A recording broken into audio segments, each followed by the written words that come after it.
Welcome back students.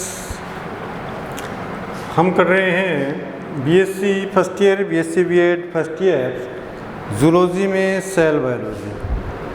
Cell biology में हमारा जो टॉपिक चल रहा है वो है आपका प्लाज्मा मेम्ब्रेन। और प्लाज्मा मेम्ब्रेन के बारे में इससे पूर्व की क्लास में हमने कुछ अध्ययन किया था कि जो प्लाज्मा मेम्ब्रेन होती है, प्लाज्मा मेम्ब्रेन का जो केमिकल कंपोजिशन होता है प्रोटीन, लिपिड, कार्बोहाइड्रेट आदि का बना होता है। अब देखिए कि जो सेल्स है, सेल्स की जो सबसे बाहर प्लाज्मा मेम्ब्रेन होती है, प्लाज्मा मेम्ब्रेन में बहुत सी इसकी क्या पाई जाती है, संरचनाएं और पाई जाती है। कुछ विशिष्ट संरचना इसमें प्रेजेंट रहती है, यानी कि जो प्लाज्मा मेम्ब्रेन की है specialised structure of plasma membrane. जो प्लाज्मा मेम्ब्रेन में जो संरचनाएं और पाई जाती है उनमें निम्न प्रकार की स्ट्रक्चर्स है। सबसे पहले हम बात करते हैं ग्लाइकोकैलिक्स है, माइक्रोविलाई है, टाइट जंक्शन या जोना ओक्युलेंट्स भी कहते हैं, फिर है डेस्मोसोम और अंत में है गैप जंक्शन या नेक्सस भी कहा जाता है। तो ये कुछ स्पेसिफिक स्ट्रक्चर है जो प्लाज्मा मेम्ब्रेन में पाई जाती है। तो स्टूडेंट सबसे पहले हम बात कर लेते हैं ग्लाइकोकैलिक्स की बात कर लेते हैं। स्टूडेंट्स आप सभी जानते हो, चाहे प्लांट सेल है या बैक्टीरिया सेल है, प्लांट सेल है या बैक्टीरिया सेल है, इन दोनों में सुरक्षात्मक आवरण के रूप में क्या पाई जाती है, सेल वॉल पाई जाती है। सुरक्षात्मक आवरण के रूप में क्या पाई जाती है, सेल वॉल पाई जाती है। लेकिन एनिमल सेल्स के अंदर प्लाज्मा मेम्ब्रेन के बाहर सेल वॉल जैसी कोई भी सुरक्षात्मक आवरण या सुरक्षात्मक परत नहीं पाई जाती है।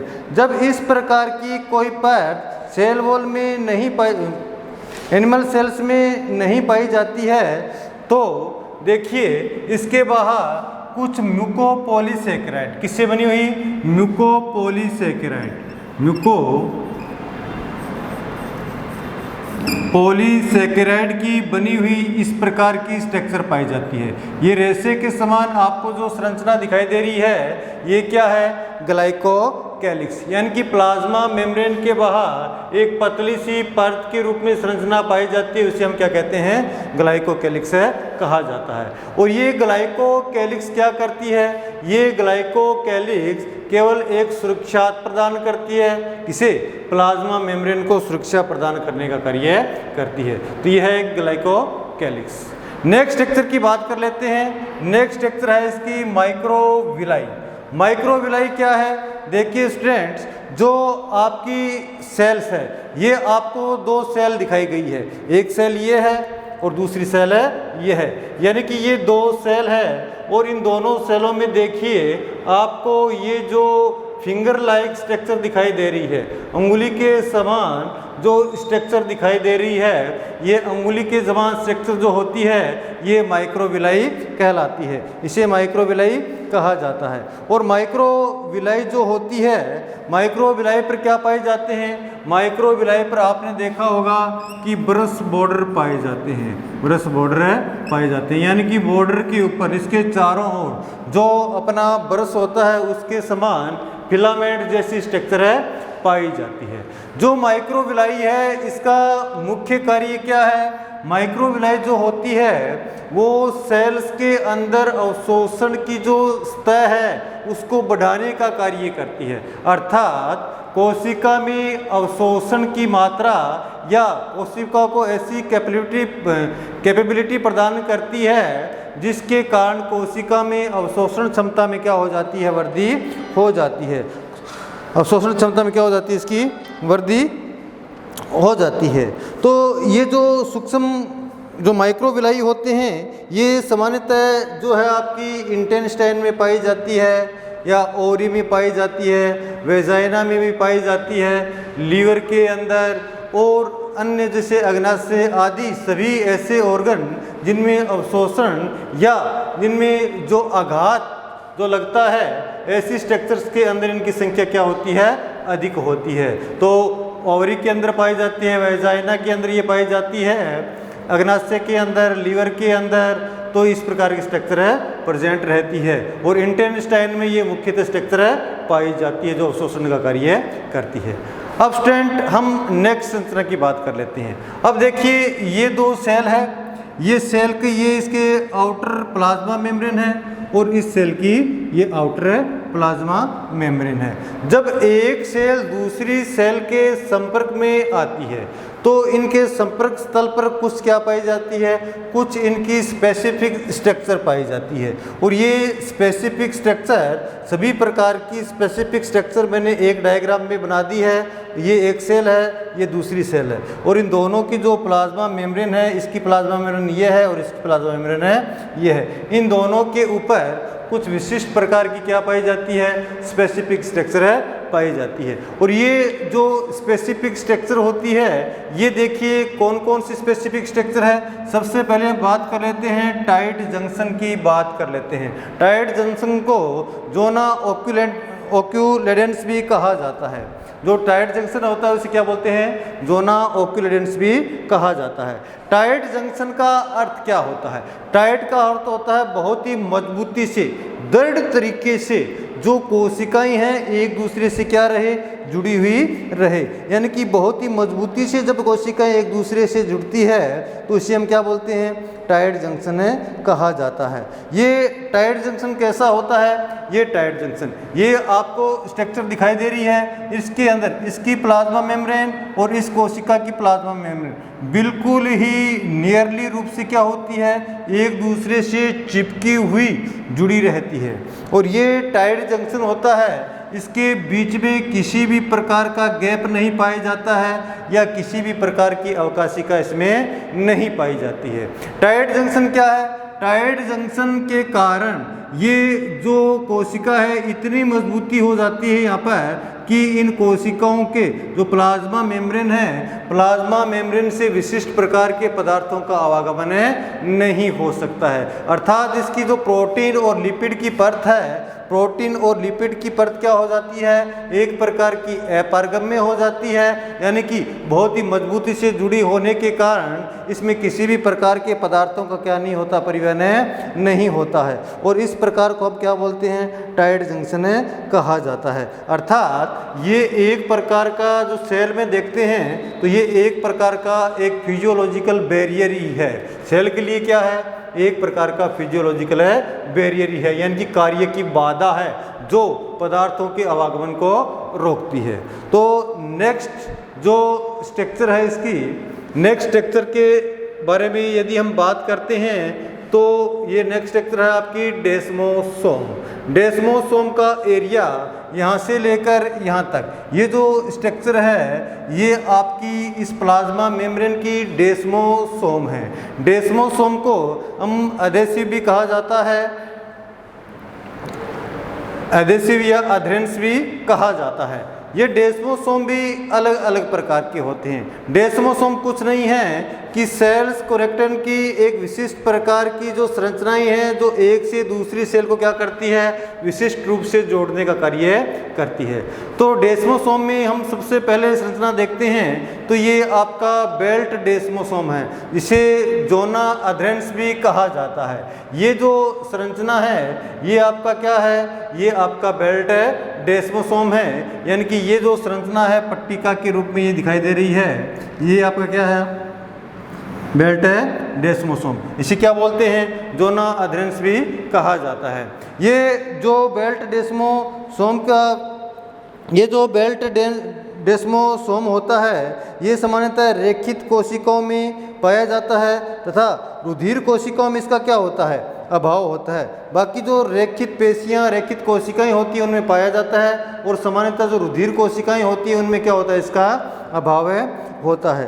और ये जो बेल्ट डेस्मोसोम है, ये डेस्मोसोम के आप दोनों ओर देखते हैं तो इसमें धातु की समान क्या दिखाई देती है, पट्टिका दिखाई देती है, धातु की समान पट्टिका दिखाई देती है, और इन दोनों के बीच में क्या पाया जाता है, एक विशिष्ट प्रकार का अवकाश पाया जाता है। तो ये है आपका बेल्ट डेस्मोसोम। नेक्स्ट जो संरचना है, नेक्स्ट संरचना है वो सपोर्ट डेस्मोसोम, यानी कि एक कोशिका से दूसरी कोशिका एक कोशिका से दूसरी कोशिका के जुड़ने के स्थान पर एक दूसरी प्रकार की विशिष्ट प्रकार की संरचना पाई जाती है, जिसे हम क्या कहते हैं, बेल्ट डेस्मोसोम कहा जाता है। और ये जो बेल्ट डेस्मोसोम होता है, बेल्ट डेस्मोसोम क्या होता है कि जो आपका स्पोर्ट डेस्मोसोम जो होता है वो बेल्ट डेस्मोसोम के क्या होता है, नीचे पाया जाता है, बेल्ट डेस्मोसोम के नीचे पाया जाता है। स्पोर्ट डेस्मोसोम को देखते हैं कि एक इसी प्रकार की संरचना है, ये स्पोर्ट डेस्मोसोम, ये इसी प्रकार की संरचना है जिस प्रकार से दो धातु की प्लेटें क्या होती है, आपस में जुड़ी रहती है। और ये धातु की प्लेटें आपस में जुड़ी रहती है, लेकिन इनके जुड़ने के स्थान पर क्या पाया जाता है, थोड़ा गैप है पाया जाता है। यानी कि इस प्रकार की संरचना होती है जिस प्रकार से दो धातु की प्लेटें हो और इनके बीच में क्या पाया जाता है, थोड़ा गैप है पाया जाता है। और ये थोड़ा गैप क्या होता है, थोड़ा गैप इनसे क्या निकले रहते हैं, इस प्रकार के फिलामेंट निकले रहते हैं। इन फिलामेंट को या तो साइटोप्लाज्मिक प्लेक्स बोलते हैं या इन्हें हम क्या कहते हैं, टोनो फिलामेंट भी कहते हैं। इनको क्या बोलते हैं, टोनो फिलामेंट भी कहा जाता है। इस संरचना को हम टोनो फिलामेंट भी कहते हैं। अब देखिए स्टूडेंट्स कि इन दो डेस्मोसोम के अलावा बेल्ट डेस्मोसोम और स्पोर्ट डेस्मोसोम, बेल्ट डेस्मोसोम और स्पोर्ट डेस्मोसोम में अंतर क्या है कि जो बेल्ट डेस्मोसोम होता है उसमें जो पट्टियां होती है धातु के समान नहीं होती है, यहाँ पर क्या होती है, यहाँ पर रस्सी के समान होती है। किसके समान होती है, रस्सी के समान संरचना होती है, जो फिलामेंट लाइक स्ट्रक्चर होती है, जो एक दूसरे में क्या रहती है, अंतर्ग्रथित रहती है। लेकिन जो स्पोर्ट डेस्मोसोम होता है इसमें यहाँ पर रस्सी की समान संरचना न होकर यहाँ पर दोनों प्लाज्मा मेम्ब्रेन की जो लेयर है मोटी हो जाती है और कैसी दिखाई देती है, प्लेट के समान दिखाई देती है। और इन प्लेट से क्या निकले रहते हैं, इन प्लेट से थोड़े धागे के रूप में संरचना निकली रहती है, जो एक से दूसरी कोशिका को क्या करते हैं, संयोजन का कार्य करते हैं। और इन फिलामेंट को हम क्या बोलते हैं, इन्हें टोनो फिलामेंट कहा जाता है। अब देखिए इस बेल्ट डेस्मोसोम और स्पोर्ट डेस्मोसोम के अलावा एक डेस्मोसोम आपका और होता है जिसे हेमीडेस्मोसोम कहा जाता है। हेमीडेस्मोसोम जो संरचना होती है वो लगभग किसके समान होती है, इसी स्पोर्ट डेस्मोसोम के समान होती है। यानी कि ये एक पट्टिका के समान बनी हुई संरचना है जो ये पूर्ण रूप से निर्मित नहीं होती है। जो हेमीडेस्मोसोम होता है वो क्या होता है, पूर्ण रूप से पट्टिकाओं से निर्मित नहीं होता है, अर्थात यह कुछ समानता तो बेल्ट डेस्मोसोम से रखता है और कुछ समानता किससे रखता है, स्पोर्ट डेस्मोसोम से रखता है। यानी कि कुछ संरचना तो इसकी फिलामेंट से बनी होती है और कुछ संरचना किससे बनी होती है, उन पट्टिकाओं के द्वारा निर्मित होती है। जब इस प्रकार से बनी हुई संरचना है यानी कि ये पूर्ण रूप से ना तो स्पोर्ट डेस्मोसोम है ना ही बेल्ट डेस्मोसोम है, इसलिए इस प्रकार का जो जंक्शन पाया जाता है उसे हम क्या बोलते हैं, उसे हम स्पोर्ट डेस्मोसोम कहा जाता है, हेमीडेस्मोसोम कहा जाता है। अब देखिए स्टूडेंट्स, जो चाहे बेल्ट डेस्मोसोम हो, चाहे स्पोर्ट डेस्मोसोम हो, चाहे हेमीडेस्मोसोम हो, ये जो प्रकार की जो आपकी संरचनाएं होती है, ये इस प्रकार की संरचना आप उन ऊतकों में या उन अंगों में अधिक मात्रा में पाई जाती है जहाँ दबाव ज़्यादा होता है। क्या होता है, दबाव ज़्यादा होता है या वहाँ पर घर्षण की प्रक्रिया ज़्यादा होती है, और उस घर्षण और दबाव से बचाने के लिए इस प्रकार की स्ट्रक्चर कोशिकाओं में पाई जाती है। यानी कि कोशिकाओं को एक दूसरे से मजबूती से क्या रखती है, जोड़े हुए रखती है। जिस प्रकार से आपकी वेजाइनल एपिथेलियम है या ओवरी की एपिथेलियम है या अग्नाशय की एपिथेलियम है या इंटेस्टाइन की एपिथेलियम है, यहाँ पर क्या होता है, टेंशन ज़्यादा रहती है, स्ट्रेस ज़्यादा रहता है, दबाव ज़्यादा रहता है, उस स्थान के ऊपर इस प्रकार की स्पेशलाइज्ड स्ट्रक्चर पाई जाती है। इन्हें बेल्ट डेस्मोसोम, स्पोर्ट डेस्मोसोम, हेमीडेस्मोसोम के नाम से जाना जाता है। बेल्ट डेस्मोसोम को जोना अधेरेंस भी बोलते हैं, जबकि स्पोर्ट डेस्मोसोम को मैक्यूला अधेरेंस भी कहा जाता है। तो इनके अन्य नाम भी है। अब नेक्स्ट संरचना इसके अंदर जो पाई जाती है वो स्टूडेंट आप देखिए, इसकी नेक्स्ट संरचना जो है वो है एक गैप जंक्शन। गैप का अर्थ क्या होता है? गैप का अर्थ होता है रिक्त स्थान। गैप का अर्थ क्या होता है? गैप का अर्थ होता है रिक्त स्थान, यानी कि कोशिकाओं के बीच में पाए जाने वाला गैप, यानी कि कुछ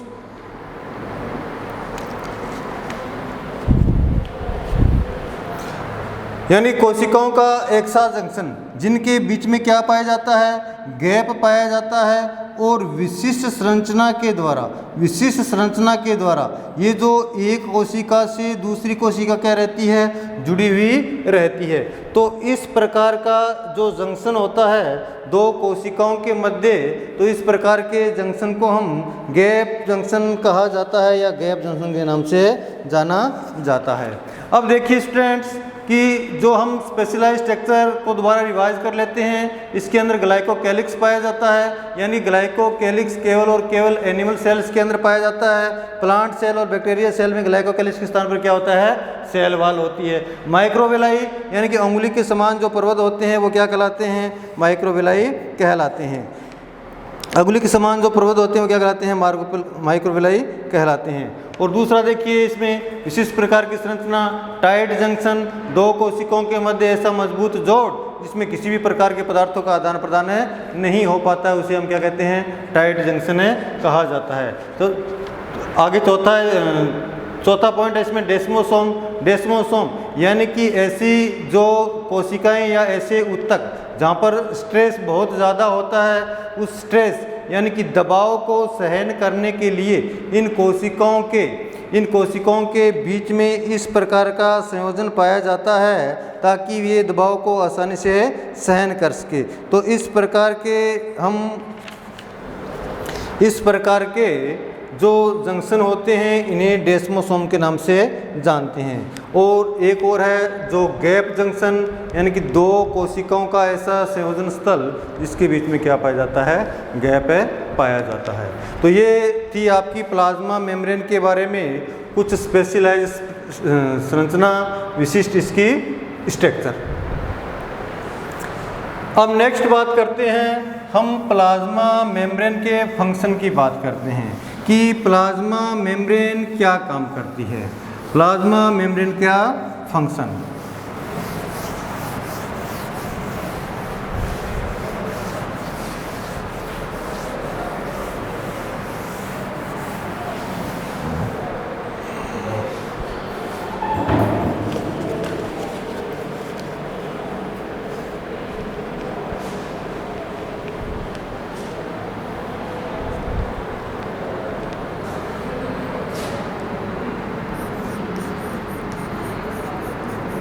function of plasma membrane. Plasma membrane क्या है कि कोशिका के चारों ओर पाए जाने वाला झिल्ली के समान आवरण है। तो ये जो प्लाज्मा मेम्ब्रेन है तो कोशिका को बाह्य वातावरण और आंतरिक वातावरण, कोशिका के आंतरिक वातावरण को बाह्य वातावरण से क्या रखता है? पृथक रखता है। जब ये कोशिका को बाह्य वातावरण से आंतरिक वातावरण से पृथक रखता है तो इसके विशिष्ट कार्य होते हैं, अर्थात ये जो कोशिका के बाहर जो पदार्थ हैं उनको कोशिका के अंदर प्रवेश करवाना या कोशिका के अंदर जो पदार्थ है उनको कोशिका से बाहर निकालना। यानी कि जो ये कोशिका होती है ये पारगम्य होती है, प्रीमिएबल होती है, पारगम्य होती है। तो कोशिका का एक कार्य क्या है? पदार्थों को आवागमन के लिए रास्ता प्रदान करना या सुगमता प्रदान करना। तो कोशिका का एक मुख्य कार्य क्या है? प्रेमेबिलिटी है, इसकी पारगम्यता होती है। दूसरा कार्य देखो कोशिका जो होती है वो सभी पदार्थों को अंदर की तरफ नहीं जाने देती है और न ही सभी पदार्थों को बाहर की ओर आने देती है। अर्थात ये जो कोशिका की पारगम्यता होती है ये समय समय पर क्या होती रहती है? कोशिका की पारगम्यता समय समय पर चेंज भी होती रहती है। जब ये कोशिका की पारगम्यता चेंज हो जाती है तो कभी कुछ पदार्थों के लिए अवरोध का कार्य कर देती है। अवरोध का कार्य करने के कारण ये कैसी हो जाती है, इम्प्रीमिएबल हो जाती है। कैसी हो जाती है, इम्प्रीमिएबल। इम्प्रीमिएबल का अर्थ क्या होता है, ये अपारगम्य हो जाती है। इम्प्रीमिएबल का अर्थ क्या होता है, ये अपारगम्य हो जाती है, यानी कि विशिष्ट पदार्थों को न तो कोशिका के अंदर जाने देती है और न ही कोशिका से बाहर आने देती है। तो इस प्रकार की जो क्षमता है उसे क्या बोलते हैं, अपारगम्यता कहा जाता है। ठीक है, तीसरी बात करते हैं, ये सेमी प्रीमेबल हो जाती है। सेमी प्रीमेबल का अर्थ क्या होता है, सेमी प्रीमेबल। सेमी प्रीमेबल का अर्थ क्या होता है, अर्ध पारगम्य। सेमी प्रीमिएबल, अर्ध पारगम्य, इसे हम क्या बोलते हैं, अर्ध पारगम्य। अर्ध पारगम्य का अर्थ क्या होता है कि आधे पदार्थों को तो कोशिका में जाने देती है या कोशिका से बाहर निकाल देती है, जबकि उसी प्रकार के आधे पदार्थों को ना तो कोशिका में प्रवेश करने देती है और ना ही कोशिका से बाहर निकलने देती है। अब देखिए सेमी प्रीमेबल का अर्थ क्या है, यानी कि जो वाटर सोल्यूबल पदार्थ है, जो वाटर सोल्यूबल पदार्थ है, वाटर सोल्यूबल पदार्थों को कोशिका झिल्ली अपने से आर पार करवाती है, जबकि जो अन्य पदार्थ है उनको अपने अंदर से नहीं गुजरने देती है। तो इस प्रकार की क्षमता को हम क्या कहते हैं, सेमी प्रीमेबल कहा जाता है, यानी कि अर्ध पारगम्य कहा जाता है। अब देखिए, जो कोशिका झिल्ली होती है, कोशिका झिल्ली के अंदर पारगम्यता के आधार पर ये सिलेक्टिव प्रीमेबल भी होती है। कैसी होती है, सिलेक्टिव प्रीमेबल भी होती है, यानी कि जो वर्णात्मक चयन के आधार पर एक जैसे पदार्थों को रोक भी देती है और उसी के सिमिलर पदार्थों को अंदर भी प्रवेश करवा देती है। तो इसके आधार पर जो कोशिका के अंदर पारगम्यता पाई जाती है, तो वो एक तो एक्टिव ट्रांसपोर्टेशन भी होता है और एक पैसिव ट्रांसपोर्टेशन भी होता है। एक्टिव यानी कि सक्रिय परिवहन और दूसरा कौन सा होता है, पैसिव यानी कि निष्क्रिय परिवहन की गतिविधि होती है।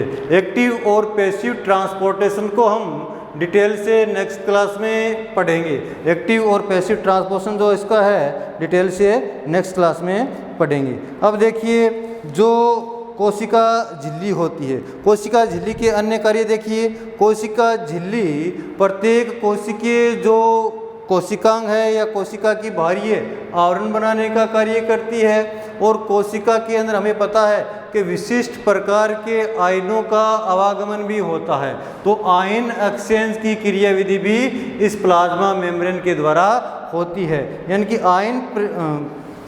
आयन एक्सचेंज का कार्य भी क्या करती है, प्लाज्मा मेम्ब्रेन संपन्न करती है। इसके आधार पर विशिष्ट प्रकार के पदार्थ या विशिष्ट प्रकार के आयन या अन्य कोई पदार्थ है वो भी कोशिका के अंदर प्रवेश करवाती है और बाहर निकालती है। अब देखिए, यदि कोशिका बाहर पदार्थों क्या निकलती है, कोशिका से बाहर निकालती है, जिसे क्या बोलेंगे, एक्सोसाइटोसिस कहेंगे, और अंदर प्रवेश कराती है, इसे क्या बोलेंगे, एंडोसाइटोसिस कहा जाता है। एंडोसाइटोसिस कहा जाता है। ठीक है, यानी कोशिका से बाहर निकालना एक्सोसाइटोसिस और पदार्थों को कोशिका के अंदर प्रवेश कराना क्या कहलाता है, एंडोसाइटोसिस कहलाता है। एंडोसाइटोसिस की जो क्रिया होती है,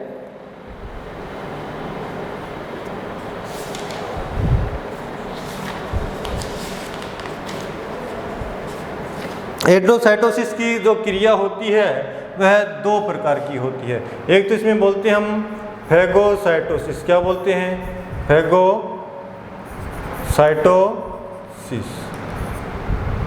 और एक होता है पिनकोसाइटोसिस।